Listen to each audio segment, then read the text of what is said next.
Hi ನಮಸ್ತೆ. ಹೇಗಿದ್ದೀರಾ? ಚೆನ್ನಾಗಿದ್ದೀರಾ ಅಂತ ಭಾವಿಸ್ತಾ ಇದ್ದೀನಿ. ಇವತ್ತಿನ ಬ್ಲಾಗನ್ನು ಸ್ಟಾರ್ಟ್ ಮಾಡೋಣ. ಇವತ್ತಿನ ಬ್ಲಾಗ್ ಬಂದು ನಾವು ನಂದಿನಿ ಲೇಔಟ್ ಪಾರ್ಕಿಗೆ ಹೋಗಿದ್ವಿ. ಅವತ್ತಿನ ಬ್ಲಾಗನ್ನು ನಾನು ನಿಮಗೆ ಶೇರ್ ಮಾಡ್ತಾ ಇದ್ದೀನಿ. ಪಾರ್ಕಲ್ಲಿ ನಾವು ಜಾಸ್ತಿ ಹೊತ್ತಿರಲಿಲ್ಲ. ನಾವು ಜಾಸ್ತಿ ಪಾರ್ಕಿಗೂ ಬರ್ತಾ ಇರಲಿಲ್ಲ. ಯಾಕಂತಂದರೆ ಮನೇಲಿದ್ದು ಇದ್ದು ಈ ಬೆಂಗಳೂರು ವಾತಾವರಣದಲ್ಲಿ ಈ ನಾಲ್ಕು ಗೋಡೆಯಲ್ಲಿ ಮನೇಲಿ ಮಕ್ಕಳಿರ್ತಾರೆ ನೋಡಿ, ಅವ್ರೊಂಥರ ಮುಗ್ಧರು, ಒಂಥರ ಪೆದ್ರು ಥರ ಆಗಿಬಿಡ್ತಾರೆ. ನಮ್ಮ ಮಕ್ಳು ಹೆಂಗೆ ಅಂದರೆ, ಈಗ ನಮ್ಮ ಮನೆಯವರು ಬರೋದು ನೈಟ್ ಆಗುತ್ತೆ, ನಾನು ಒಬ್ಬಳೇ ಮಾತಾಡಿಸ್ತಾ ಇರಬೇಕು, ಅವಕ್ಕೂ ಬೋರ್ ಆಗ್ತಾ ಇರುತ್ತೆ. ಹೊರಗಡೆ ವಾತಾವರಣ ನೋಡೋದಕ್ಕೆ ಅವರಿಗೆ ಚಾನ್ಸೇ ಸಿಗೋಲ್ಲ. ನಾನಂದರೆ ಇಬ್ಬರೂ ನೋಡ್ಕೊಳ್ಳೋದಕ್ಕೆ ಕಷ್ಟ ಆಗುತ್ತೆ ಅಂತ ಅಂದ್ಬಿಟ್ಟು ನಾನು ಎಲ್ಲೂ ಆಚೆ ಕರ್ಕೊಂಡು ಹೋಗ್ತಾ ಇರಲಿಲ್ಲ. ಹಳ್ಳಿಲಿ ಇದ್ದು ಈಗ ಒಂದು 15 ದಿನ ಅವಕ್ಕೆ ಕಾಲು ಒಂಥರ ಇವಾಗ ಕರ್ಕೊಂಬಂದು ಒಳಗಡೆ ಒಂದು ಏನೋ ಗೂಡಲ್ಲಿ ಹೊರಗಡೆ ಹೋಗೋಕ್ಕಾಗ್ದಲೇ ಇರೋಕ್ಕಾಗ್ದಲೇ ಒಂಥರ ಪಶ್ಚಾತ್ತಾಪ ಪಡ್ತಾ ಇರ್ತಾವಲ್ಲ ಗಿಳಿಗಳು, ಆ ಥರ ಆಗ್ಬಿಟ್ಟಿದೆ ಈ ಮಕ್ಕಳಿಗೆ. ಅದಕ್ಕೆ ಸರಿ ಆಯಿತು ಬಾ ಹೋಗಿ ಬರೋಣ ಪಾರ್ಕಿಗೆ ಅಂತ ಅಂದೆ. ಸರಿ ನಡ್ರಿ ಅಂತ ಅಂದ್ಬಿಟ್ಟು ನಂದಿನಿ ಲೇಔಟ್ ಪಾರ್ಕಿಗೆ ಕರ್ಕೊಂಬಂದಿದ್ದಾರೆ ನಮ್ಮ ಮನೆಯವರು.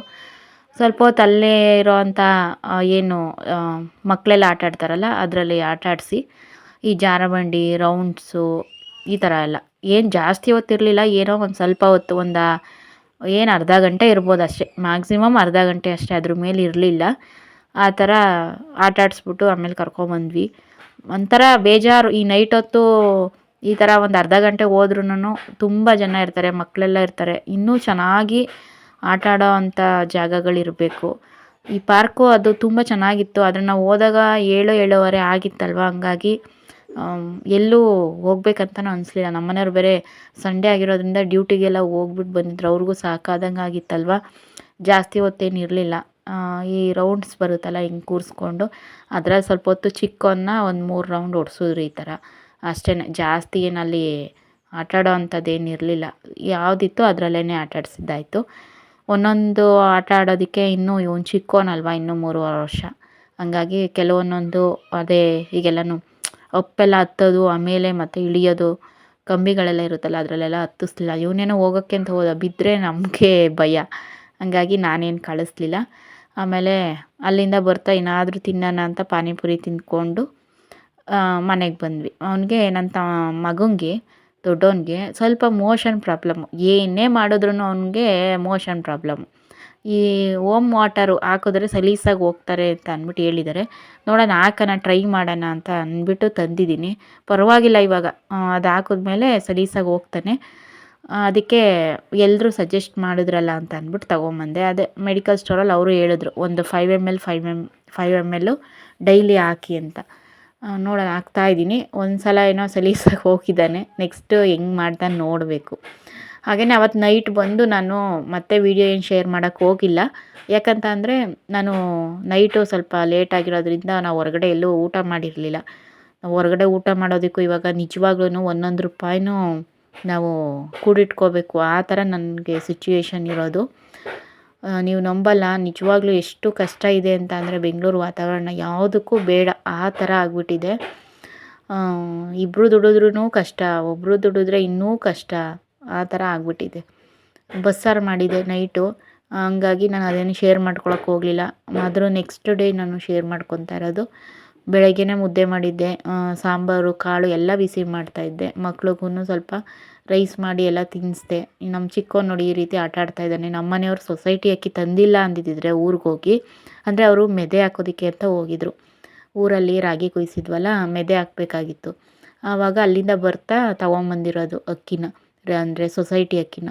ಇಲ್ಲ ಅಂದರೆ ನಿಜವಾಗ್ಲೂ ನಾನು ಅರ್ಧ kg ಅಕ್ಕಿ ಹೋಗಿ ತೊಗೊಂಬರ್ತಾಯಿದ್ದೀನಿ. ದೋಸೆನೂ ಸಹ ನಮ್ಮ ಕಡೆ ನಮ್ಮ ಮನೇಲಿ ಮಾಡೇ ಇಲ್ಲ ಹೇಳ್ಬೇಕಂತ ಅಂದರೆ. ಅಕ್ಕಿ ಇದ್ದರೆ ತಾನೇ ಮಾಡೋದು. ಅಷ್ಟು ಫ್ರೆಂಡ್ಸ್, ನಿಜವಾಗ್ಲೂ ಬೆಂಗಳೂರು ವಾತಾವರಣನೂ ಬೇಡ ಅನ್ನಂಗೆ ಆಗ್ಬಿಟ್ಟಿದೆ, ಆ ಥರ ಆಗ್ಬಿಟ್ಟಿದೆ ನಿಜವಾಗ್ಲೂ. 2025 ನಮ್ಮದು ಭಾಳ ಬಂಗಾರ ಆಗಲಿ ಅಂತ ಕೇಳ್ಕೊತೀನಿ ಆ ದೇವರಲ್ಲಿ. ಈಗ ಊಟ ಎಲ್ಲ ತಿನ್ನಿಸಿ ಆಮೇಲೆ ಒಂದು ಸ್ವಲ್ಪ ಸ್ನ್ಯಾಕ್ಸ್ ಮಾಡೋಣ ಅಂತ ಅಂದ್ಬಿಟ್ಟು ಮಾಡ್ತಾಯಿದ್ದೀನಿ. ಕಡಲೆ ಬೀಜ, ಆಮೇಲೆ ಗಟ್ಟಿ ಅವಲಕ್ಕಿ, ಎಣ್ಣೆ ಎಲ್ಲನೂ ಇತ್ತ. ಮನೇಲಿ ಏನಾದರೂ ಹುಡುಗರು ಕೇಳ್ತಾ ಇರ್ತಾರೆ. ಈ ಮಕ್ಕಳು ಏನಾದರೂ ತಿನ್ನಬೇಕು ಅಂದಾಗ ಮನೇಲಿ ಏನೂ ತಿನ್ನೋದಕ್ಕಿಲ್ಲ ಅಂದಾಗ ಕಣ್ಣಲ್ಲಿ ನೀರೇ ಬಂದುಬಿಡುತ್ತೆ ಫ್ರೆಂಡ್ಸ್. ನಿಜವಾಗ್ಲೂ ಒಂದೊಂದು ಸಲ ಮಕ್ಕಳು ಅವಾಗ ಅಕ್ಕಿ ಇರಲಿವಲ್ಲ, ಊಟ ಅನ್ಬೇಕಾದ್ರೆ ನಾನು ಈ ಉಪ್ಪಿಟ್ಟು ರವೆ ಎಲ್ಲ ಇರ್ತಲ್ಲ ಅದೆಲ್ಲ ಮಾಡ್ಕೊಡ್ಬೋ, ಅದು ಬೇಡ ಅನ್ನ ಅಂತ ಹೇಳ್ತಾರೆ ನಮ್ಮ ದೊಡ್ಡವನು. ಕಣ್ಣಲ್ಲಿ ನೀರು ಕಿತ್ಕೊಂಬಿಡೋದು ಹಂಗೇನೆ ನಿಜವಾಗ್ಲೂ. ಅದೆಲ್ಲ ಶೇರ್ ಮಾಡ್ಕೋಬೇಕು ಅಂತ ಅನ್ನಿಸ್ತು ಬ್ಲಾಗಲ್ಲಿ, ಹಂಗಾಗಿ ಶೇರ್ ಮಾಡ್ಕೊಳ್ತಾ ಇದ್ದೀನಿ. ಈ ರೀತಿ ಅವಲಕ್ಕಿ ಮಾಡ್ತಾಯಿದ್ದೀನಿ ಇವಾಗ. ಅಂದರೆ ಗಟ್ಟಿ ಅವಲಕ್ಕಿ ಎಣ್ಣೆ ಚೆನ್ನಾಗಿ ಕಾಯಿಸ್ಬಿಟ್ಟು ಅದಕ್ಕೆ ಕಡಲೆಬೇಳೆ, ಆಮೇಲೆ ಕಡಲೆ ಬೀಜ ಈ ರೀತಿ ಎಲ್ಲನೂ ಎಣ್ಣೆಲಿ ಕರ್ಕೊಬಿಟ್ಟು, ಆಮೇಲೆ ಅವಲಕ್ಕಿನೂ ಸಹ ಹಾಕ್ಕೊಂಬಿಟ್ಟು ಎಣ್ಣೆಲಿ ಒಂದೆರಡು ನಿಮಿಷ ಈ ಥರ ಫ್ರೈ ಮಾಡ್ಕೊಂಡು ಎತ್ಕೊಂಬಿಡೋದು. ಅದೊಂಥರ ಅರಳ್ಕೊಳ್ಳುತ್ತೆ. ಗಟ್ಟಿ ಅವಲಕ್ಕಿ ಪೇಪರ್ ಅವಲಕ್ಕಿ ಆದಂಗೆ ಆಗುತ್ತೆ, ಚೆನ್ನಾಗಿರುತ್ತೆ. ಈ ಥರ ಎಲ್ಲ ಹಾಕಿ ಆಮೇಲೆ ನೆಕ್ಸ್ಟು ಸ್ವಲ್ಪ ಒಣಮೆಣ್ಸಿನ್ಕಾಯಿ, ಕರಿಬೇವು ಅದನ್ನು ಕೂಡ ಎಣ್ಣೆಲಿ ಕರ್ಕೊಂಡು ಎಲ್ಲನೂ ಒಂದಕ್ಕೆ ಮಿಕ್ಸ್ ಮಾಡ್ಕೊಂಡು, ಅದಕ್ಕೆ ಉಪ್ಪು ಮತ್ತು ಸಕ್ಕರೆ ಎರಡೂ ಕೂಡ ಮಿಕ್ಸ್ ಮಾಡಿಕೊಂಡು, ಖಾರ ಕರೆಕ್ಟಾಗಿದೆಯಾ, ಉಪ್ಪು ಕರೆಕ್ಟಾಗಿದೆಯಾ ಅಂದರೆ ಈ ಸ್ವೀಟು ಉಪ್ಪು ಎರಡೂ ಇದ್ದರೆ ತಿನ್ನೋದಕ್ಕೆ ಚೆನ್ನಾಗಿರುತ್ತೆ, ಸ್ಪೈಸಿಯಾಗಿರುತ್ತೆ. ಒಂದು ಸಲ ಟ್ರೈ ಮಾಡಿ. ಈ ಸ್ವಲ್ಪ ಚಿಲ್ಲಿ ಪೌಡರು ಹಾಕ್ಕೋಬೋದು. ಅಂದರೆ ಹಸಿರು ಮೆಣ್ಸಿನ್ಕಾಯಿ ಇನ್ನೂ ಸ್ವಲ್ಪ ಜಾಸ್ತಿ ಹಾಕ್ಕೋಬೇಕಾಗಿತ್ತು, ಮಕ್ಕಳೆಲ್ಲ ತಿಂತಾರಲ್ವ, ಹಂಗಾಗಿ ಖಾರ ಏನಾದರೂ ಇದ್ದರೆ ತಿನ್ನಲ್ಲ ಅಂತ ಅಂದ್ಬಿಟ್ಟು ಒಂದು ಮೀಡಿಯಮ್ಮಾಗಿ ಹಾಕಿದ್ದೀನಿ. ಒಂದು 5-6 ಮೆಣಸಿನ್ಕಾಯಿ, ಒಣಮೆಣ್ಸಿನ್ಕಾಯಿನ ಹಾಕಿದ್ದೀನಿ. ಈ ರೀತಿ ಎಲ್ಲನೂ ನೀಟಾಗಿ ಫ್ರೈ ಮಾಡ್ಕೊಳ್ಳೋದು. ನೋಡ್ತಾ ಇರ್ಬೋದು, ಉಪ್ಪು ಸಕ್ಕರೆ ಎರಡನ್ನೂ ಕೂಡ ಹಾಕ್ಕೊಂಡಿದ್ದೀನಿ. ನೀಟಾಗಿ ಒಂದು ತಪ್ಪಲೆಯಲ್ಲಿ ಹಾಕ್ಕೊಂಡು ಒಂದು ಮೇಲ್ಗಡೆ ಪ್ಲೇಟನ್ನ ಕ್ಲೋಸ್ ಮಾಡಿಬಿಟ್ಟು ನೀಟಾಗಿ ಮಿಕ್ಸ್ ಮಾಡ್ಕೊಂಡಿದ್ರೆ ಇನ್ನೂ ಚೆನ್ನಾಗಿರ್ತಾಯಿತ್ತು. ನಾನು ಈ ರೀತಿ ಸ್ವಲ್ಪನೇ ಮಾಡಿದ್ದು, ಹಂಗಾಗಿ ಈ ರೀತಿ ಮಾಡ್ತಾಯಿದ್ದೀನಿ. ಇದನ್ನು ಒಂದು ಬಾಕ್ಸಿಗೆ ತಣ್ಣಗಾದ್ಮೇಲೆ ಬಾಕ್ಸಿಗೆ ಹಾಕ್ತೀನಿ. ಅಂದರೆ ಬಿಸಿ ಇದ್ದಾಗಲೇ ಹಾಕ್ಬಾರ್ದು, ತಣ್ಣಗಾದ್ಮೇಲೆ ಒಂದು ಬಾಕ್ಸಿಗೆ ಹಾಕ್ಬಿಟ್ಟು ನೀಟಾಗಿ ಗಾಳಿ ಆಡ್ದಂಗೆ ಇಟ್ಬಿಟ್ರೆ ತುಂಬ ಚೆನ್ನಾಗಿರುತ್ತೆ. ನೋಡ್ತಾ ಇರ್ಬೋದು ಎಷ್ಟು ಚೆನ್ನಾಗಿದೆ ಅಂತ. ಇದು ನೆಕ್ಸ್ಟ್ ಡೇ ಮಾರ್ನಿಂಗು ನೋಡ್ತಾ ಇರ್ಬೋದು. ನಾನಿವಾಗ ಒಂದು ಸಿಂಪಲ್ಲಾಗಿ ಒಂದೇ ಈರುಳ್ಳಿ, ನಾನು 10 ರೂಪಾಯಿಗೆ ಒಂದು ಅಥವಾ 2 ಈರುಳ್ಳಿ ಕೊಡ್ತಾರೆ. ಆಲ್ಮೋಸ್ಟ್ ನೋಡಿರ್ಬೋದು, ಅಂಗಡಿಯಲ್ಲಿ ಲೇಡೀಸ್ ಏನಾದರೂ ಇದ್ದರೆ 10 ರೂಪಾಯಿಗೆ ಒಂದೇ ಈರುಳ್ಳಿ ಕೊಡ್ತಾರೆ. ಅಕಸ್ಮಾತ್ ಜೆಂಟ್ಸ್ ಇದ್ದರೆ ಅವರು ಆಲ್ಮೋಸ್ಟ್ ಎಲ್ಲ ಕಡೆಯೂ ಅಷ್ಟೇ, ಅಟ್ಲೀಸ್ಟ್ ಅವ್ರು ಏನೋ ಒಂದು ಕೊಡ್ತಾರೆ, 10 ರೂಪಾಯಿಗೆ 2-3 ಈರುಳ್ಳಿ ಕೊಡ್ತಾರೆ. ಹಿಂಗೆ ಲೇಡೀಸ್ ಇದ್ದರೆ ಒಂದೇ ಕೊಡೋದು, ಅವರು ಬ್ಯಾಲೆನ್ಸ್ ಮಾಡ್ಕೊಂಡು ಹೋಗ್ತಾರೆ. ಈ ರೀತಿ ನಾನು ಬೇಗ ಆಗಲಿ ಕ್ವಿಕ್ಕಾಗಿ ಅಂತ ನಾನೇನು ತರಕಾರಿ ಏನೂ ತಂದಿರಲಿಲ್ಲ ಫ್ರೆಂಡ್ಸ್. ನಿಜವಾಗ್ಲೂ ಆಯಿಲ್ ಹಾಕಿ, ಸಾಸಿವೆ ಹಾಕಿ, ಈರುಳ್ಳಿ, ಕರಿಬೇವು ಈ ರೀತಿ ನೀಟಾಗಿ ಫ್ರೈ ಮಾಡ್ಕೊತಾ ಇದ್ದೀನಿ. ಫ್ರೈ ಮಾಡಿಬಿಟ್ಟು ಅದಕ್ಕೆ ಏನು ಚಿಲ್ಲಿ ಪೌಡರು ಸ್ವಲ್ಪ, ಆಮೇಲೆ ಗರಂ ಮಸಾಲ, ಆಮೇಲೆ ಸಾಂಬಾರು ಪೌಡರು ಮತ್ತು ಎಗ್ ಫ್ರೈಡ್ ರೈಸ್ ಇದು ಪುಡಿ ಬರುತ್ತಲ್ಲ ಅದು, ಇಷ್ಟನ್ನು ಹಾಕ್ಬಿಟ್ಟು ನೀಟಾಗಿ ಫ್ರೈ ಮಾಡ್ಕೊಂಬಿಟ್ಟು ಇವಾಗ ರೈಸ್ ಹಾಕಿ ಕಲಿಸ್ತಾ ಇದ್ದೀನಿ. ತುಂಬ ಅಂದರೆ ತುಂಬ ಚೆನ್ನಾಗಾಗುತ್ತೆ ಅನ್ನ ಒಗ್ಗರಣೆ ಮಾಡೋದು. ಬಿಸಿ ಅನ್ನ ಮಾಡಿದ್ದೆ, ಅದಕ್ಕೆ ಒಗ್ಗರಣೆ ಮಾಡ್ತಾಯಿದ್ದೀನಿ. ನಿಜವಾಗ್ಲೂ ಎಷ್ಟು ಚೆನ್ನಾಗಿ ಬರುತ್ತೆ ಅಂತ ಅಂದ್ಬಿಟ್ಟು, ಸೊಸೈಟಿ ಅಕ್ಕಿಗಿಂತ ಏನಾರ ಸೋನಾ ಮಸೂರಿ ಅಕ್ಕಿ ಆಗಿದ್ದಿದ್ರೆ ಇನ್ನೂ ಮಾತ್ರ ಸಖತ್ತು ಟೇಸ್ಟಿಯಾಗಿ ಬರೋದು ಮಾತ್ರ. ಒಂದು ಸಲ ಇದನ್ನು ಕೂಡ ಟ್ರೈ ಮಾಡಿ, ಇನ್ನೂ ಯಾವ ರೀತಿ ಕಮೆಂಟಲ್ಲಿ ತಿಳಿಸಿ ಯಾವ ರೀತಿ ಬಂದಿದೆ ಟೇಸ್ಟು ಅಂತ ಅಂದ್ಬಿಟ್ಟು. ಹಂಗೆ ಹಸಿರು ಮೆಣ್ಸಿನ್ಕಾಯಿ ಹಾಕಿದರೂ ಇನ್ನೂ ಚೆನ್ನಾಗಿ ಬರೋದು, ಅದರ ಬದಲು ಒಣಮೆಣ್ಸಿನ್ಕಾಯಿ ಹಾಕಿದರೂ ಚೆನ್ನಾಗಿ ಬರೋದು. ಕೊತ್ತಂಬರಿ ಸೊಪ್ಪು ಇರಲಿಲ್ಲ, ಹಂಗಾಗಿ ನಾನು ಹಾಕಿಲ್ಲ. ನಾವು ಚಿತ್ರಾನ್ನ ಯಾವ ರೀತಿ ಮಾಡ್ತೀವಿ ಅದಕ್ಕಿಂತ ಮುಂಚೆನೇ ಬೇಗನೆ ಆಗುತ್ತೆ ಈ ಥರ. ಅದಕ್ಕೆ ಏನೂ ಇಲ್ಲ ಮನೇಲಿ, ಏನೂ ತರಕಾರಿ ಇಲ್ಲ ಅಂತ ಅಂದಾಗ ಒಂದು ಈರುಳ್ಳಿ ಇದ್ದರೆ ಈ ರೀತಿ ಪದಾರ್ಥಗಳಿದ್ದರೆ ಮಾಡ್ಕೊಂಬಿಡ್ಬೋದು. ಹಾಗೆಯೇ ನಾನು ಇವಾಗ ಬೆಳಗ್ಗೆನೇ ಸ್ನಾನ ಮಾಡಿಕೊಂಡು ಎಲ್ಲ ತಿಂಡಿ ಎಲ್ಲ ಮುಗಿಸಾದ್ಮೇಲೆ, ಅಂದರೆ ಇವತ್ತು ಕೆಲಸ ಜಾಸ್ತಿ ಇತ್ತು, ಹಂಗಾಗಿ ಬೆಳಗ್ಗೆ ಸ್ನಾನ ಮಾಡಿಕೊಂಡೆ. ಈ ಮಕ್ಕಳಿರೋ ಮನೇಲಿ ಏನಾಗುತ್ತೆ ಅಂದರೆ, ನಾನು ಆಮೇಲೆ ಮಾಡ್ಕೊಳ್ಳೋಣ, ಮಧ್ಯಾಹ್ನ ಮಾಡ್ಕೊಳ್ಳೋಣ, ಮಕ್ಕಳು ಮಲ್ಕೊಂಡು ಆದಮೇಲೆ ಸ್ನಾನ ಮಾಡೋಣ ಅಂತ ಅಂದ್ಕೊಳ್ತಾ ಇರ್ತೀನಿ. ಏನಾಗುತ್ತೆ ಅದು ಆಗೋದೇ ಇಲ್ಲ, ಸಂಜೆ ಆಗೋಗುತ್ತೆ. ಈ ಸಂಜೆ ಈ ಥಂಡಿ ಇರೋದಕ್ಕೂ ಅದಕ್ಕೂ, ಈ ಶೂನ್ಯ ಮಾಸ ನಡೀತಿದೆಯಲ್ಲ, ಥಂಡಿ ಇರೋದಕ್ಕೂ ಅದಕ್ಕೂ ನಿಜವಾಗ್ಲೂ ಅವಾಗ ಮಾಡ್ಕೋಬೇಕು ಅಂತಲೇ ಅನಿಸಲ್ಲ. ದಿನವೇ ಕಳೆದೋಗ್ತಾ ಇರುತ್ತೆ. ಅದೆಷ್ಟು ಬೇಗ ಬೆಂಗಳೂರಲ್ಲಿದ್ದರೆ ಆ ದಿನ ಎಷ್ಟು ಬೇಗ ಕಳೆದೋಗುತ್ತೆ ಅನ್ನೋದೇ ಗೊತ್ತಾಗ್ತಾ ಇಲ್ಲ. ಅಷ್ಟು ಒಂದೊಂದು ಸಲ ಬೇಜಾರಾಗ್ಬಿಡುತ್ತೆ. ಇನ್ನೂ ಸಮಯ ಎಲ್ಲ ಅಂದರೆ ಟೈಮೆಲ್ಲ ಅದ್ರ ಪಾಡಿಗೆ ಅದು ಹೋಗ್ತಾ ಇದೆ. ನಾವು ಏನು ಮಾಡ್ತಾಯಿದ್ದೀವಿ ಲೈಫಲ್ಲಿ, ಒಂದೊಂದು ನಿಮಿಷ, ಒಂದೊಂದು ಸೆಕೆಂಡು ಸಹ ತುಂಬಾ ಇಂಪಾರ್ಟೆಂಟ್ ಮಾತ್ರ. ಒಂದು ನಿಮಿಷದಲ್ಲಿ ಎಷ್ಟೊಂದೆಲ್ಲ ಕೆಲಸಗಳು ಮುಗಿಯುತ್ತೆ ಅಂತಂದರೆ, ಅದ್ರ ಏನು ಕಳ್ಕೊಂಡಿರ್ತೀವಲ್ಲ ಆ ಸಮಯ, ಅದು ಮತ್ತೆ ವಾಪಸ್ ಬರೋದಿಲ್ಲ. ಅದು ಕಳ್ಕೊಂಡಿರ್ತೀವಲ್ಲ ಅದ್ರದ್ದು ಬೆಲೆ ಆ ಕೆಲಸಗಳು ಆಗ್ದಲೇ ಇದ್ದಾಗ, ಆ ಸಮಯ ಕಳೆದೋದಾಗ ಆವಾಗಲೇ ಗೊತ್ತಾಗೋದು. ತುಂಬ ಒಂದೊಂದು ನಿಮಿಷವೂ ತುಂಬ ಅಂದರೆ ತುಂಬಾ ಇಂಪಾರ್ಟೆಂಟು ಅಂತ. ಇನ್ನು ಮುಂದೆನಾದ್ರೂ ಏನಾದರೂ ಈ ಥರ ಟೈಮ್ಗಳಾಗಿರ್ಬೋದು, ಕೆಲಸಗಳಾಗಿರ್ಬೋದು, ಏನು ವೇಸ್ಟ್ ಮಾಡಬಾರ್ದು. ಪ್ರತಿಯೊಂದು ಕೆಲಸನೂ ಕೂಡ ಕ್ಯಾಪ್ಚರ್ ಮಾಡಿಕೊಂಡು ನಾನು ನಿಮಗೆ ಶೇರ್ ಮಾಡಬೇಕು ಅಂತ ಅಂದ್ಕೊಂಡಿದ್ದೀನಿ. ಇನ್ನು ಮುಂದೆ ಯಾವುದೇ ಥರ ವೇಸ್ಟ್ ಮಾಡಬಾರ್ದು. ಯಾವುದೇ ಒಂದು ಟೈಮ್ ಜೊತೆ ಯಾರು ಹೋಗ್ತಾರೋ ನಿಜವಾಗ್ಲೂ ಅವ್ರ ಲೈಫಲ್ಲಿ ಬೇಗನೆ ಉದ್ಧಾರ ಆಗ್ತಾರೆ. ಅದಂತೂ ನಂಬ್ಕೊಂಬಿಟ್ಟಿದ್ದೀನಿ ನಾನು. ನೋಡೋಣ 2025 ಯಾವುದು ನನಗೆ ಒಂದು ಅದೃಷ್ಟ ತಂದುಕೊಡುತ್ತೆ ಅಂತಲೇ ಅಂದ್ಕೊಂಡಿದ್ದೀನಿ. ನೋಡೋಣ ಇನ್ನು ಮುಂದೆ. ಹಾಗೆಯೇ ಅದೊಂದು ಸ್ವಲ್ಪ ಸ್ನ್ಯಾಕ್ಸ್ ಇತ್ತಲ್ವ ನೆನ್ನೆ ಮಾಡಿದ್ದು, ಅದನ್ನೆಲ್ಲನೂ ಹಾಕ್ಕೊಂಡು ಮಕ್ಳಿಗೂ ಕೊಟ್ಬಿಟ್ಟು ತಿಂತಾಯಿದ್ವಿ. ನಾನು ಮದುವೆ ವೀಡಿಯೋ ಹಾಕಿದ್ದೆ, ಪೆನ್ ಡ್ರೈವ್ ಹಂಗೆ ಇದೆ ಟಿ ವಿಯಲ್ಲಿ, ಹಾಗಾಗಿ ಅದು ಹಂಗೆ ಇರುತ್ತೆ. ಯಾವಾಗಾದರೂ ಬೇಜಾರಾದಾಗ ಅದನ್ನ ಹಾಕ್ತೀನಿ, ಮಕ್ಕಳೆಲ್ಲ ನೋಡೋದಕ್ಕೆ ಖುಷಿ ಅನ್ನಿಸ್ತಾ ಇರುತ್ತೆ. ಮಕ್ಕಳು ನೋಡ್ತಾ ಇರ್ತಾರೆ ಅಮ್ಮ ಅಪ್ಪ ಅಮ್ಮ ಅಂತ ಅಂದ್ಬಿಟ್ಟು, ಹಂಗಾಗಿ ಕೆಲಸಗಳನ್ನ ಬೇಗ ಬೇಗ ಮಾಡ್ಕೊಬಿಡ್ಬೋದು. ಅಷ್ಟರಲ್ಲಿ ಸ್ವಲ್ಪ ಪಾತ್ರೆಗಳೆಲ್ಲ ಬೆಳಗೋಣ ಅಂತಂತ ಬೆಳಗ್ತಾ ಇದ್ದೀನಿ. ಮಕ್ಕಳೆಲ್ಲನೂ ಟಿ ವಿ ನೋಡ್ತಾಯಿದ್ರು, ಹಂಗಾಗಿ ಅಡುಗೆ ಮನೆಯೆಲ್ಲ ನೀಟಾಗಿ ಕ್ಲೀನ್ ಮಾಡಬೇಕಾಯ್ತು. ಅಡುಗೆ ಮನೆಯಲ್ಲಿ ಅಡುಗೆ ಮಾಡಿದ್ದೆ, ನೆಕ್ಸ್ಟು ಪಾತ್ರೆಗಳೆಲ್ಲ ಬೆಳಗಿರಲಿಲ್ಲ, ಹಂಗೆ ಬಿಟ್ಬಿಟ್ಟಿದ್ದೆ. ಅದಕ್ಕೆ ಇವಾಗೆಲ್ಲನೂ ಪಾತ್ರೆ ಎಲ್ಲ ಬೆಳಗ್ಬಿಟ್ಟು ಅಡುಗೆ ಮನೆ ಶೆಲ್ಫ್ ಕೌಂಟರ್ ಟಾಪು ಎಲ್ಲ ಏನಿದೆ ಒರೆಸ್ಬಿಡೋಣ ಅಂತ ಅಂದ್ಬಿಟ್ಟು ಮಾಡ್ತಾಯಿದ್ದೀನಿ. ಹಾಗೆಯೇ ಇಲ್ಲಿ ಸ್ವಲ್ಪ ಸಿಂಕು ಚಿಕ್ಕದು ಫ್ರೆಂಡ್ಸ್, ನೋಡ್ತಾ ಇರ್ಬೋದು ನೀವು. ಹಾಗೆಯೇ ಪಾತ್ರೆ ಸ್ಟ್ಯಾಂಡು ಆಚೆ ಕಟ್ಟಿದ್ದೆ, ಇಲ್ಲಿ ಪಾತ್ರೆಗಳೆಲ್ಲ ಹಾಕೋಕ್ಕಾಗಲ್ಲ, ಎಲ್ಲ ಕೌಂಟರ್ ಟಾಪ್ ಸ್ವಲ್ಪ ಚಿಕ್ಕದು ಅಂತ ಅಂದ್ಬಿಟ್ಟು. ಹಂಗಾಗಿ ಹೊರಗಡೆ ಏನಾಯಿತು ಅಂದರೆ, ನಾನು ಎಲ್ಲಾದರೂ ಊರಿಗೆ ಅಂತ ಹೋದಾಗ ಫುಲ್ಲು ಪಾತ್ರೆಗೆಲ್ಲ ಬಿಸಿಲಲ್ಲಿ ಒಣಗಿ ಪಾತ್ರೆಗಳಿಗೆಲ್ಲ ಧೂಳು ತುಂಬ್ಕೊಂಬಿಡೋದು, ಒಂಥರ ಅಸಹ್ಯ ಅನ್ನಿಸ್ತಾಯಿತ್ತು. ಅದಕ್ಕೆ ಪಾತ್ರೆ ಸ್ಟ್ಯಾಂಡನ್ನ ತೆಗೆದುಬಿಟ್ಟು ಒಳಗಡೆನೇ ಕಟ್ಟಿದ್ದೀನಿ. ಕಟ್ಬಿಟ್ಟು ಇವಾಗ ಪಾತ್ರೆಗಳೆಲ್ಲ ಅಲ್ಲೇ ತೊಳೆದು ಅಲ್ಲೇ ದಬ್ಬಾಕ್ಬಿಡ್ತೀನಿ. ಆವಾಗ ನನಗೆ ಅಡುಗೆ ಮನೆಯೂ ನೀಟ್ ಅನಿಸುತ್ತೆ, ಪಾತ್ರೆಗಳು ಸಿಂಕಲ್ಲಿ ಇರೋದಿಲ್ಲ, ಕೆಲಸನೂ ಬೇಗ ಬೇಗ ಆಗುತ್ತೆ. ಈಗ ನೋಡ್ತಾ ಇರ್ಬೋದು ಎಷ್ಟೋ ಪಾತ್ರೆಗಳಿದ್ದು ಅದೆಲ್ಲನೂ ಕೂಡ ಹಂಗೆ ಜೋಡಿಸಿದ್ದೀನಿ. ಹಾಗೆ ಈ ಸೌಟ್ಗಳೆಲ್ಲ ಬರುತ್ತಲ್ಲ, ಸ್ಪೂನು ಎಲ್ಲನೂ ಅಲ್ಲಿ ಹಾಕಿಲ್ಲ, ತಗ್ಲಾಕಿಲ್ಲ.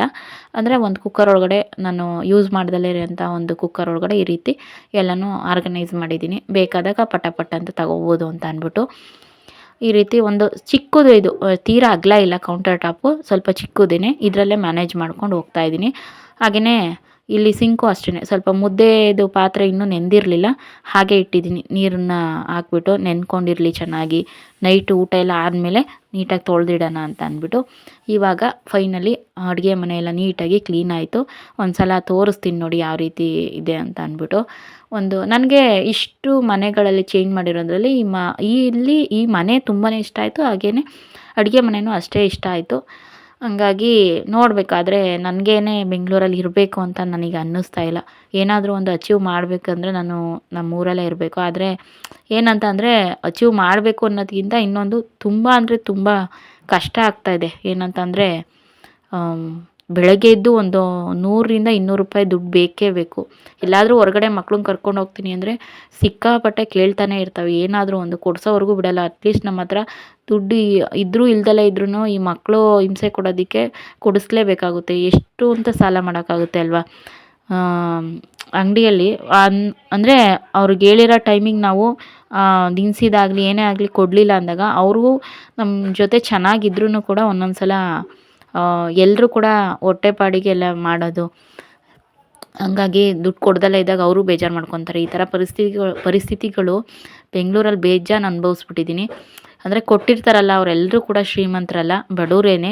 ಅಂದರೆ ನಮಗೊಂದು ಹೆಲ್ಪ್ ಮಾಡಬೇಕು ಅಂತ ಎಲ್ಲರೂ ಕೂಡ ಕೊಟ್ಟಿರ್ತಾರೆ, ಅದ್ರ ಟೈಮ್ಗೆ ನಾವು ಕರೆಕ್ಟಾಗಿ ಕೊಡೋಕ್ಕಾಗಿರಲ್ಲ. ಅಂಥ ಟೈಮಲ್ಲಿ ನಾವು ಅವರಿಂದ ಕೆಟ್ಟವರಾಗಬೇಕಾಗುತ್ತೆ, ಅವರು ನಮ್ಮಿಂದ ಕೆಟ್ಟವರಾಗಬೇಕಾಗುತ್ತೆ. ಈ ಥರ ಎಲ್ಲನೂ ಅನುಭವಿಸ್ಬೇಕಾಗುತ್ತೆ, ತುಂಬಾ ಅನುಭವಿಸ್ಬಿಟ್ಟಿದ್ದೀನಿ. ಹಂಗಾಗಿ ಇನ್ನು ಸಹವಾಸನೇ ಬೇಡ ಅಂತ ಡಿಸೈಡ್ ಮಾಡಿಬಿಟ್ಟಿದ್ದೀನಿ. ಈ ರೀತಿ ನೋಡಿ, ನಮ್ಮ ಮನೇಲಿ ನಾನು ಪಾಯಸ ಮಾಡೋಣ ಅಂತ ಹೋದೆ, ಕಾಯಿ ಹೊಡೆದೆ, ಈ ರೀತಿ ಹೂವು ಬಂದಿತ್ತು. ಇದು ನನಗೆ ಅನ್ನಿಸ್ತು ಇದು ಒಳ್ಳೆಯದು, ನನ್ನ ಲೈಫಲ್ಲಿ ಒಳ್ಳೇದಾಗಕ್ಕೆ ಇದು ಮುನ್ಸೂಚನೆ ಅಂತಲೇ ಅನ್ನಿಸ್ತು. ಹಾಗಾಗಿ ಇದು ಒಂಥರ ಮನೇಲಿ ಬಂದರೆ ಯಾರ ಮನೇಲಿ ಬಂದ್ರೂ ಒಂಥರ ಮುಂದಕ್ಕೆ ನಿಮಗೆ ಒಂಥರ ಅದೃಷ್ಟ ಇದೆ ಅಂತಲೇ ಅರ್ಥ. ಹಾಗಾಗಿ 2025ಕ್ಕೆ ನೋಡಬೇಕು ಯಾವ ರೀತಿ ಇದೆ ಅಂತ ಅಂದ್ಬಿಟ್ಟು ನನ್ನ ಅದೃಷ್ಟ. ಹಾಗಾಗಿ ಇಲ್ಲಿ ನೋಡ್ತಾ ಇರ್ಬೋದು ಪಾಯಸನೂ ಕೂಡ ರೆಡಿ ಮಾಡಿದೆ. ಹೊಡೆದಿರೋ ಅಂಥ ಕಾಯಲ್ಲಿ ಸ್ವೀಟ್ ಮಾಡಬೇಕು ಅಂತ ಹೇಳ್ತಾರಲ್ಲ, ಹಾಗಾಗಿ ಪಾಯಸನ ರೆಡಿ ಮಾಡ್ಕೊಂಡಿದ್ದೀನಿ. ತುಂಬ ಅಂದರೆ ತುಂಬಾ ಇಷ್ಟ ಆಯಿತು. ಇನ್ನು ಮುಂದೆ ನನ್ನ ದೇವ್ರ ಕೈ ಹಿಡಿತಾನೆ, ನಾನು ಅದ್ರ ತಕ್ಕನಾಗಿ ನಾನು ಒಂದು ಟೈಮ್ ವೇಸ್ಟ್ ಮಾಡ್ದಂಗೆ ಏನಾದರೂ ಒಂದು ಸಾಧನೆ ಮಾಡಬೇಕು, ಯಾರ ಕೈಲಿ ಕೆಳಗೂ ನಾನು ಇರಬಾರ್ದು ಅನ್ನೋದನ್ನು ಅಂದ್ಕೊಂಬಿಟ್ಟಿದ್ದೀನಿ. ಹಾಗೆಯೇ ಮಕ್ಕಳೆಲ್ಲನೂ ಮಲ್ಕೊಂಡಿದ್ರು, ನೋಡ್ತಾ ಇರ್ಬೋದು. ತನ್ನ ಪಾಡಿಗೆ ತಾನು ಟಿ ವಿ ಆಡ್ತಾಯಿತ್ತು, ನಾನು ಟಿ ವಿ ನೋಡ್ತಾಯಿದ್ದೆ ಸೀರಿಯಲ್ನ. ಅಡುಗೆ ಎಲ್ಲನೂ ಕೆಲಸ ಮುಗ್ದಿತ್ತಲ್ವ, ಹಂಗಾಗಿ ಟಿ ವಿ ನೋಡ್ತಾ ನಾನು ಕೂತ್ಕೊಂಡಿದ್ದೆ. ಹಾಯ್ ನಮಸ್ತೆ, ಮತ್ತೆ ಬ್ಲಾಗನ್ನು ಕಂಟಿನ್ಯೂ ಮಾಡ್ತಾ ಇದ್ದೀನಿ. ಯಾಕಂತಂದರೆ ಸ್ವಲ್ಪ ಮಾತುಕತೆ ಆಡಬೇಕಾಗಿತ್ತು ನಿಮ್ಮ ಜೊತೆ, ಹಂಗಾಗಿ ಇವಾಗ ಬ್ಲಾಗನ್ನು ಮತ್ತೆ ಕಂಟಿನ್ಯೂ ಮಾಡ್ತಾ ಇದ್ದೀನಿ. ಮಕ್ಕಳೆಲ್ಲ ಮಲ್ಕೊಂಡಿದ್ದಾರೆ. ಇಲ್ಲ ಅಂದಿದ್ರೆ ಈ ಥರ ನಾನು ನಿಮ್ಮ ಜೊತೆ ಮಾತುಕತೆ ಡೈರೆಕ್ಟ್ ವಾಯ್ಸು ವಿಡಿಯೋ ಎರಡು ಕೊಟ್ಟು, ಆಡಿಯೋ ವಿಡಿಯೋ ಡೈರೆಕ್ಟಾಗಿ ನಾನು ಮಾಡೋಕ್ಕಾಗ್ತಾ ಇರಲಿಲ್ಲ. ವಾಯ್ಸ್ ಓವರ್ ಕೊಟ್ಟು ವಿಡಿಯೋ ಮಾಡಿಕೊಂಡು ವಾಯ್ಸ್ ಓವರ್ ಕೊಟ್ಟು ಆಮೇಲೆ ನಾನು ಮಾಡ್ಕೋಬೇಕಾಗಿತ್ತು. ಹಂಗಾಗಿ ಮಕ್ಕಳು ಮಲಗಿದ್ದಾರೆ, ಸೈಲೆಂಟಾಗಿದೆ ಮನೆ. ಹಂಗಾಗಿ ಟಿ ವಿ ಮ್ಯೂಟ್ ಮಾಡಿ ಇವಾಗ ನಾನು ನಿಮ್ಮ ಜೊತೆ ಮಾತಾಡ್ತಾ ಇದ್ದೀನಿ. ಇವಾಗ ಏನಂತಂದರೆ, ಇವಾಗ ನೀವು ನೋಡಿದ್ರಿ ಕಾಯಿ ಹೊಡೆದೆ ಮನೇಲಿ. ಅದೇನು ಪೂಜೆಗೆ ಇಟ್ಟಿರಲಿಲ್ಲ, ಪೂಜೆಗೆ ಇಟ್ಟಿರೋದು ಬೇರೆ ಇಟ್ಟಿದ್ದೀನಿ. ಕಳಶನೂ ಕೂಡ ಇವಾಗ ಇಡ್ತಾ ಇಲ್ಲ, ಡೈರೆಕ್ಟಾಗಿ ಮನೇಲಿ ಕಾಯಿತ್ತು. ನಾನು ಗೃಹ ಪ್ರವೇಶಕ್ಕೆ ಅಂತ ಹೋಗಿದ್ದೆ, ಅಲ್ಲಿಂದ ಒಂದು 5-6 ಕಾಯಿ ಕೊಟ್ಟು ಕಳಿಸಿದ್ರು. ಸರಿ ಆಯಿತು ಅಂತ ಲಾಸ್ಟ್ ಕಾಯಿ ಇತ್ತು, ಲಾಸ್ಟ್ ಕಾಯಿನ ಇವಾಗ ಪಾಯಸ ಮಾಡ್ತಾಯಿದ್ದೆ. ಸರಿ ಆಯಿತು, ಕಾಯಿ ಹೊಡೆದ್ಬಿಟ್ಟು, ಕಾಯಿ ಯಾವುದೂ ಇರಲಿಲ್ಲ, ಹೊಡೆದ್ಬಿಡೋಣ, ಮಿಕ್ಕಿದ್ರೆ ಫ್ರಿಜ್ ಒಳಗೆ ಇಡೋಣ, ಅದು ಯೂಸ್ ಆಗುತ್ತೆ ಯಾವಾಗಾರ ಅಂತ ಅಂದ್ಬಿಟ್ಟು ಸರಿ ಆಯಿತು ಅಂತ ಕಾಯಿ ಹೊಡೆದ ತಕ್ಷಣ ನಿಮಗೆ ತೋರಿಸಿದ ಡೈರೆಕ್ಟಾಗಿ ವೀಡಿಯೋನ. ಆ ಥರ ಹೂ ಬಂದಿತ್ತು ಅದರೊಳಗಡೆ. ನನಗೆ ಡೌಟ್ ಆಯಿತು, ಇದು ಒಳ್ಳೇದೋ ಕೆಟ್ಟದ ಅಂತ. ನಾನು ಹಳೆ ವೀಡಿಯೋದನ್ನೆಲ್ಲ ನೋಡಿದ್ದೆ ಯೂಟ್ಯೂಬ್ ಚಾನಲಲ್ಲಿ. ಇದು ಮನೆಯಲ್ಲಿ ಇಟ್ಟಿರೋ ಕಾಯಿ ಅಥವಾ ಕಳಶಕ್ಕೆ ಇಟ್ಟಿರೋ ಕಾಯಿ ಈ ಥರ ಬಂದರೆ ಮುಂದೆ ಒಳ್ಳೇದಾಗುತ್ತೆ ಅನ್ನೋದು ಎಷ್ಟೋ ಜನ ಹೇಳಿದ್ದಾರೆ. ಆಮೇಲೆ ನಾನು ಪೂಜೆಗೆ ಏನಾದರೂ ಐಟಮ್ ಏನಾದರೂ ತರಕ್ಕೆ ಹೋದಾಗ ನಾನು ಕೇಳಿದಾಗ, ನಮ್ಮ ಇದರಲ್ಲಿ ನಾವು ಅಂದರೆ ಗಂಧಿಗೆ ಅಂಗಡಿಲೆಲ್ಲ ತೆಂಗಿನಕಾಯಿ ಎಲ್ಲ ಪೂಜೆ ಐಟಮ್ ಎಲ್ಲ ಮಾರೋಕ್ಕೆ ಅಂತ ಇಟ್ಟಿದ್ದಾರಲ್ಲ, ಆವಾಗ ಅವ್ರು ಹೇಳ್ತಾಯಿದ್ರು ಆ ಥರ ಕಾಯಿ ಒಂದಾರು ಬರಲಿ ಅಂತ ನಾವು ಕಾಯ್ಕೊತೀವಿ. ನಾನು ಡೈಲಿ ನೋಡ್ತಾ ಇರ್ತೀನಿ ಆ ಥರ ಎಲ್ಲ ಅಲ್ಲಾಡಿಸಿ, ಆಮೇಲೆ ಜುಟ್ಟು ಹತ್ರ ಎಲ್ಲ ನೋಡ್ತಾ ಇರ್ತೀನಿ ಆ ಥರ ಕಾಯಿಗಳು ಮೊಳಕೆ ಹೊಡೆದಿರೋದು ಯಾವೂ ಬಂದಿರಲ್ಲ, ಅದು ಬಂದರೆ ಅದೃಷ್ಟ ಅಂತೆ. ಹಂಗಾಗಿ ನಾನು ಯಾವಾಗಲೂ ಬೆಳಗ್ಗೆ ನೋಡ್ತಾನೆ ಇರ್ತೀನಿ ಅಂತ ಹೇಳ್ತಾಯಿದ್ರು ಒಬ್ಬರಣ್ಣ.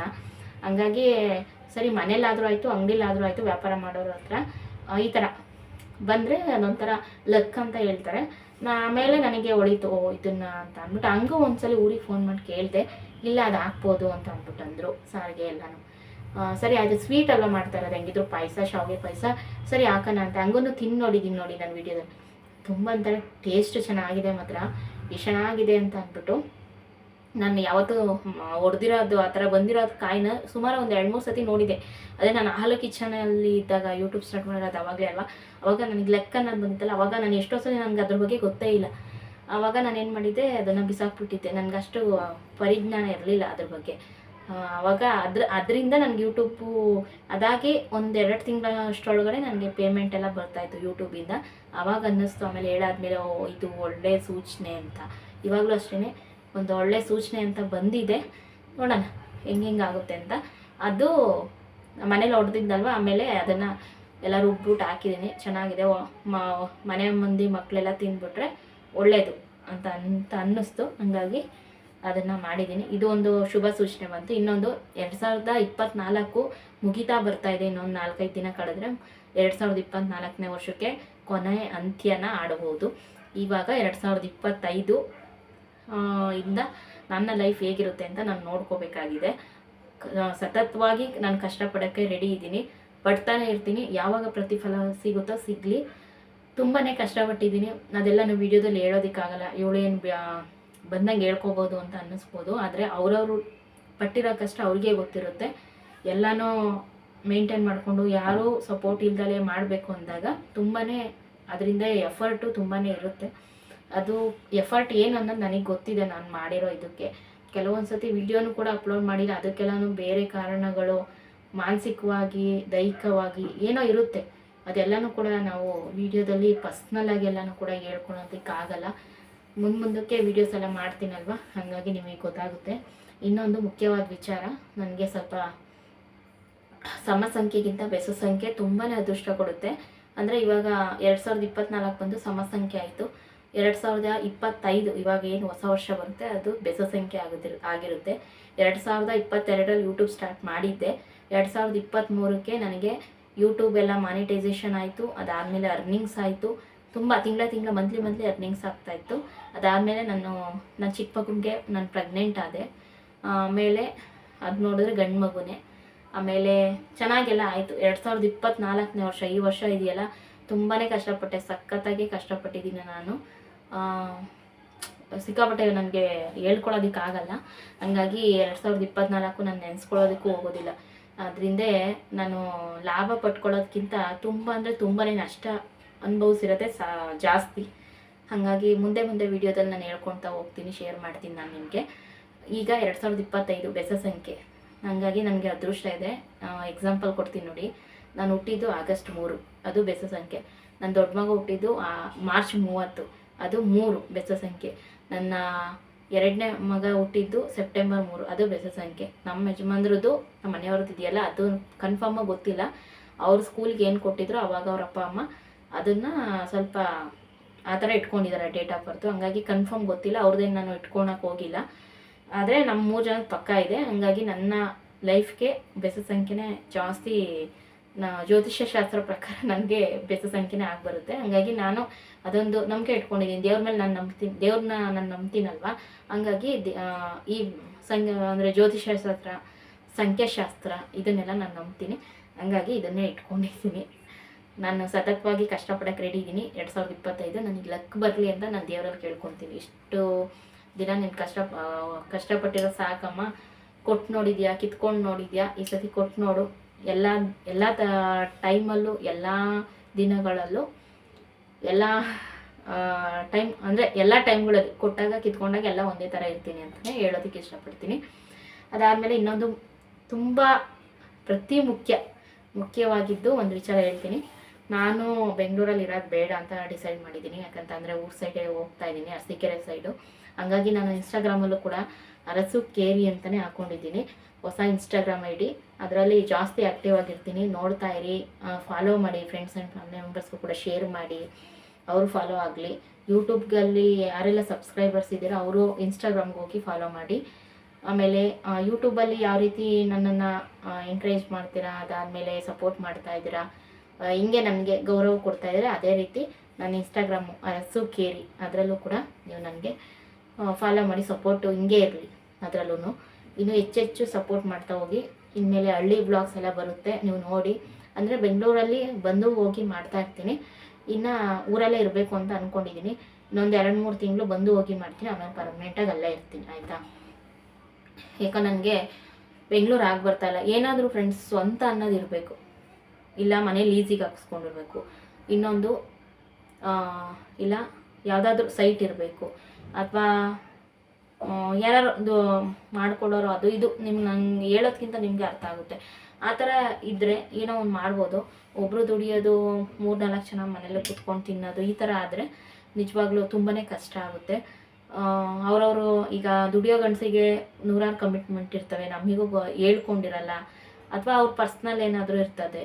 ನಮಗೂ ಕೆಲವೊಂದೊಂದು ಕಮಿಟ್ಮೆಂಟ್ ಇರ್ತವೆ. ನಮಗೂ ನೋಡಿ, ವಿಡಿಯೋ ಮಾಡಬೇಕು, ಎಡಿಟಿಂಗ್ ಮಾಡಬೇಕು, ತಮ್ನೇಲ್ ರೆಡಿ ಮಾಡಬೇಕು, ವಾಯ್ಸ್ ಓವರ್ ಕೊಡಬೇಕು, ಅಪ್ಲೋಡ್ ಮಾಡಬೇಕು. ಇದೆಲ್ಲ ಸುಮ್ಮನೆ ಆಗಿಬರಲ್ಲ. ಮಕ್ಕಳಿಟ್ಕೊಂಡು ಎಷ್ಟು ಕಷ್ಟಪಡ್ತಾಯಿದ್ದೀನಿ ಅಂದರೆ ಅದು ನನಗೆ ಮಾತ್ರನೇ ಗೊತ್ತು. ಸಿಕ್ಕಾಬಟ್ಟೆ ಕಷ್ಟಪಡ್ತಾ ಇದ್ದೀನಿ ನಾನು. ಈಗ ಒಂದಲ್ಲ ಎರಡಲ್ಲ, ಎಷ್ಟು ಗೊತ್ತಾ, 1-2-3 ಸಲ ವೀಡಿಯೋ ಮಾಡೋಣ ಅಂತ ಸ್ಟಾರ್ಟ್ ಮಾಡಿದ್ರೂ ಕೂಡ ತುಂಬಾ ಟಾರ್ಚರ್ ಕೊಡ್ತಾರೆ. ಹಂಗಾಗಿ ನಾನು ಯಾವುದು ಬೇಡ ಅಂತ ಲೆವೆಲಿಗೆ ಬಂದುಬಿಟ್ಟಿದೆ ನಾನು. ಆದರೂ ಇಷ್ಟು ವರ್ಷ ಕಷ್ಟಪಟ್ಟಿದ್ದೀನಿ, 2.5 ವರ್ಷ ಕಷ್ಟಪಟ್ಟು ಇದನ್ನು ನಾನು ಬಿಟ್ಬಿಟ್ರೆ ನನಗೆ ಯಾವುದೇ ಥರ ನನಗೆ ಮರ್ಯಾದೆ ಇರಲ್ಲ. ನನಗೆ ಇನ್ನೊಂದು ಗೊತ್ತಾ ಫ್ರೆಂಡ್ಸ್, ಒಂದು ಎಲ್ಲರಿಗೂ ಹೇಳ್ತೀನಿ, 2 ಜನ ಹೆಣ್ಮಕ್ಳಾಗಿದ್ದರೆ ಯಾರಿಗೂ ಮರ್ಯಾದೆ ಕೊಡ್ತಾ ಇರಲಿಲ್ಲ ನನಗೆ. ಅಂದರೆ ಹೆಣ್ಮಕ್ಳು ಗಂಡು ಮಕ್ಕಳು ಅಂತ ನಾನು ಭೇದ ಭಾವ ಹೇಳ್ತಾ ಇಲ್ಲ, ಒಂದು ಹೇಳ್ತಾ ಇರೋದು ಈಗಿನ ಮನುಷ್ಯಂಗೆ ಇರೋ ಅಂಥ ಮೈಂಡಿನ ಕೆಪಾಸಿಟಿ ಪ್ರಕಾರ ಹೇಳ್ತಾ ಇದ್ದೀನಿ. ಹಳ್ಳಿ ಸೈಡ್ ನಿಮಗೆ ಗೊತ್ತಿರುತ್ತೆ, ಹಳ್ಳಿ ಆಗಿರ್ಬೋದು, ಸಿಟಿ ಆಗಿರ್ಬೋದು, ಮನುಷ್ಯನ ಮೈಂಡ್ ಕೆಪಾಸಿಟಿ ಏನಂದರೆ, ಒಂದು ಗಂಡು ಒಂದು ಹೆಣ್ಣು ಆಗಿರಬೇಕು, ಇಲ್ಲ 2 ಗಂಡಾಗಿರಬೇಕು, ಇಲ್ಲ ಒಂದೇ ಒಂದು ಹೆಣ್ಣಿದ್ದು ಆಮೇಲೆ ಬಿಡು ಇನ್ನೊಂದು ಗಂಡ ಆಗುತ್ತೆ ಅನ್ನೋದು ಇರುತ್ತೆ. ಅಥವಾ ಮತ್ತೆ ಹೆಣ್ಣಾಗ್ಬಿಟ್ರೆ ಆ ಹೆಣ್ಣಿಗೆ ಮರ್ಯಾದೆ ಇರಲ್ಲ.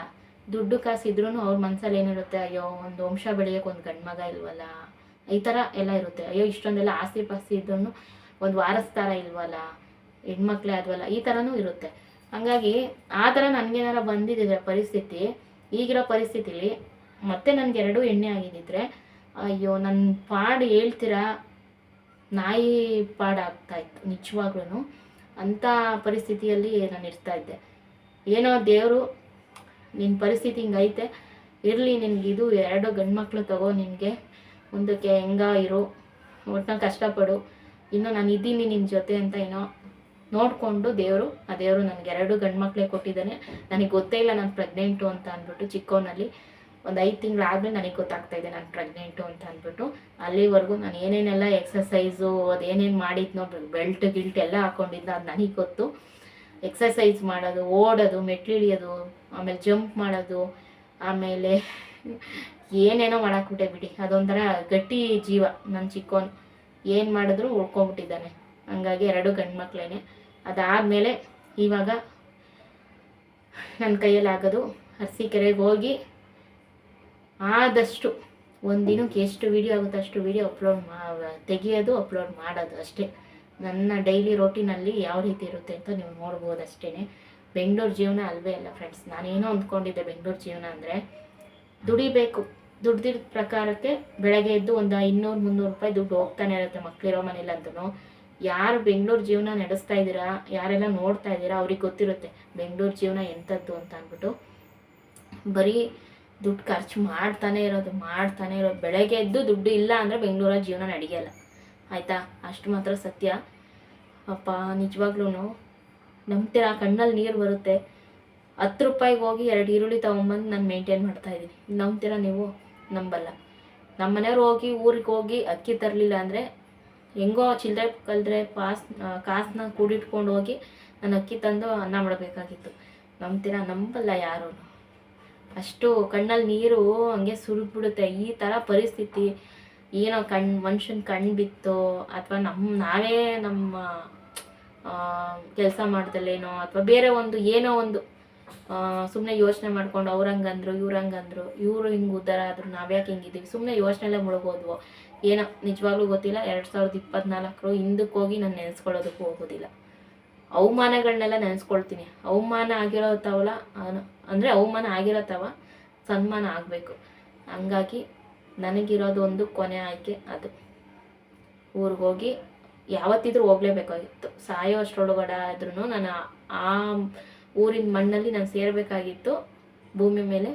ಇವಾಗಲೇ ಹೋಗಿ ಸಾಧನೆ ಮಾಡಿಬಿಟ್ಟೆ ನಾನು ತಿರುಗಿ ನೋಡೋದು. ಅಲ್ಲಿವರೆಗೂ ಬೆಂಗಳೂರು ಸವಾಸ ಬೇಡ ನನಗೆ. ಬೆಂಗಳೂರು ಸವಾಸಕ್ಕೆ ಬರಲ್ಲ ನಾನು ಆಯಿತಾ. ಏನಿದ್ರು ನನ್ನ ಮನೆ ಕಟ್ಸೋದು, ಊರ ಕಡೆ ಉದ್ಧಾರ ಆಗೋದು ಅದೇನೋ ಮಾಡ್ಕೋಬೇಕು, ನಾನು ಮಾಡ್ಕೊಳ್ತೀನಿ. ಇಷ್ಟು ಬಿಟ್ಟರೆ ನನಗೆ ಬೇರೆ ಹೇಳೋದಕ್ಕೆ ಬೇರೆ ಆಪ್ಷನ್ನೇ ಇಲ್ಲ. ನಿಮಗೆ ಯಾರಿಗೆಲ್ಲ ಎಷ್ಟೋ ಜನ ಊರಿಗೆ ಹೋಗಿ ಪೂಜೆ ಅವರೇ ಊರಿಗೆ ಹೋಗಿ ಅಲ್ಲೆಲ್ಲ ಇರಿ, ಇಲ್ಲಿ ತುಂಬಾ ಖರ್ಚಿರುತ್ತೆ ಬೆಂಗಳೂರಲ್ಲಿ ಅಂತ ಸಾಕಷ್ಟು ಜನ ಕಮೆಂಟ್ ಮಾಡೋರು.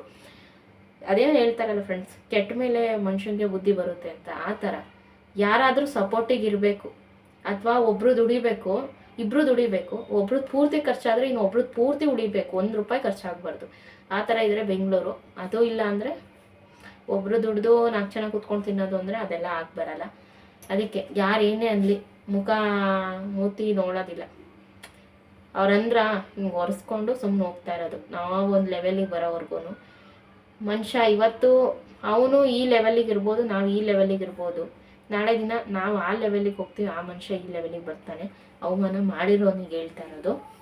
ಇರಲಿ, ಅದೆಲ್ಲ ಆಗಿದ್ದು ಹೋಗಿದ್ದು ಆಯಿತು. ಇನ್ನು ಮುಂದೆ ನಾವು ಹೇಗಿರಬೇಕು ಆ ಜನಗಳ ಮುಂದೆ ಅಂತ ಅಂದ್ಬಿಟ್ಟು ಬದುಕು ತೋರಿಸ್ಬೇಕು. ನಾನು ಈ ವಿಡಿಯೋ ಮಾಡಬೇಕಂತ ಅಂದರೆ ನಿಮ್ಗೆ ಮುಂದೆ ಹೇಳ್ಬೇಕಂತ ಹೇಳ್ತಾ ಇಲ್ಲ. ಬಟ್ ನನ್ನ ಮನಸ್ಸಲ್ಲಿರೋ ನೋವೆಲ್ಲ ನಾನು ಯೂಟ್ಯೂಬಲ್ಲಿ ಹೇಳ್ಕೋಬೇಕು, ಒಬ್ರಿಗೆ ಶೇರ್ ಮಾಡ್ಕೋಬೇಕು.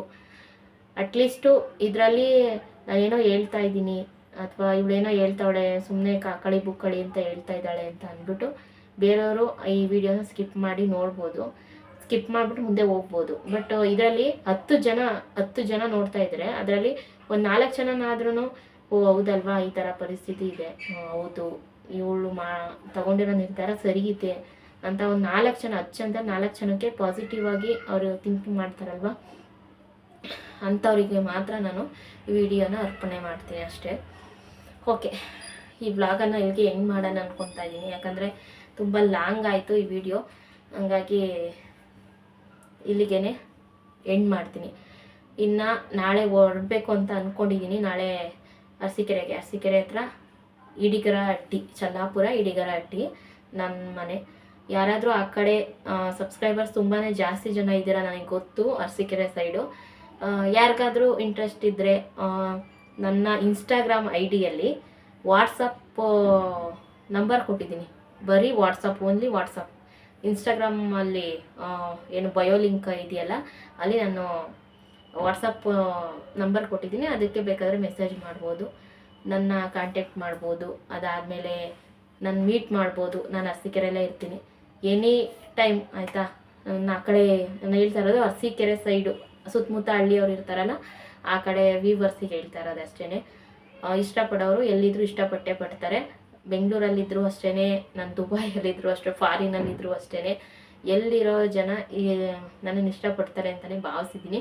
ಇದು ಕೇವಲ ಯಾರೋ ಏನೋ ನೆಗೆಟಿವ್ ಆಗಿ ಕಮೆಂಟ್ ಮಾಡ್ತಾರಲ್ಲ ಅಂಥವ್ರಿಗೆಲ್ಲ, ಪಾಸಿಟಿವ್ ಆಗಿ ಕಮೆಂಟ್ ಮಾಡ್ತಾರಲ್ಲ ಅಂಥ ವ್ಯೂವರ್ಸಿಗೆ ಮಾತ್ರ.